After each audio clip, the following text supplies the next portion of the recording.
लेकिन वो लोग जो गलीलियो को मौत की सजा दे रहे थे वो पागल नहीं थे, वो जाहिल थे। जाहिल और पागल में डिफरेंस,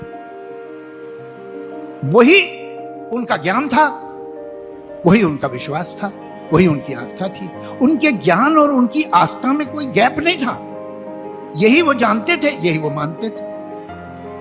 मगर आज से 100 साल बाद या 500 साल बाद या 200 साल बाद जब छठी क्लास में टीचर बच्चों को पढ़ा रही होगी हमारे जमाने के बारे में, 20th सेंचुरी के बारे में, 21st सेंचुरी के बारे में, तो बच्चे हंसते हंसते गिर पड़ेंगे कुर्सी से और टीचर कहेगी बेटा मजाक मत समझो, ये सवाल आ सकता है 20th सेंचुरी पे या 21st सेंचुरी पे, सीरियसली सुनो। ये पहली दफा हुआ है 20th सेंचुरी में और 21st सेंचुरी में कि आपका अपना माना हुआ ज्ञान, जिसे आप खुद मानते हैं, और आपकी आस्था एक दूसरे के खिलाफ है।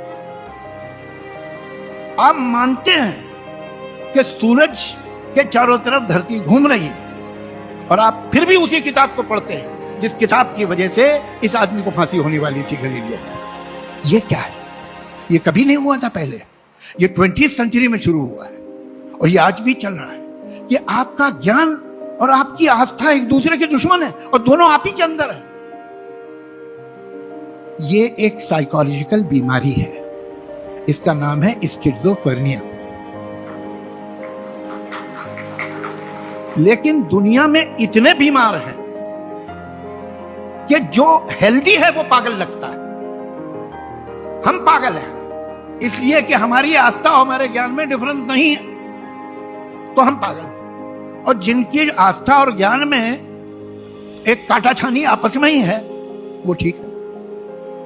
अब कहा यह जाता है कि भाई अगर किसी को उससे शांति मिलती है, उससे सुख मिलता है, उसके अंदर चैन पैदा हो जाता है, तो तुम्हें क्या तकलीफ? मुझे कोई तकलीफ नहीं, मगर फिर मुझे बराबर का अधिकार चाहिए। एलोन मस्क दुनिया का सबसे अमीर आदमी है, मैं अगर ये मानने लगूं कि वो मेरा कजन है तो मुझे बहुत शांति मिलेगी। आपको कोई इतराज तो नहीं है, मगर आप मुझे पागल कहेंगे जबकि मुझे शांति मिल रही है। शांति आपको अगर गलत बात से मिल रही है तो वो अच्छी बात नहीं है।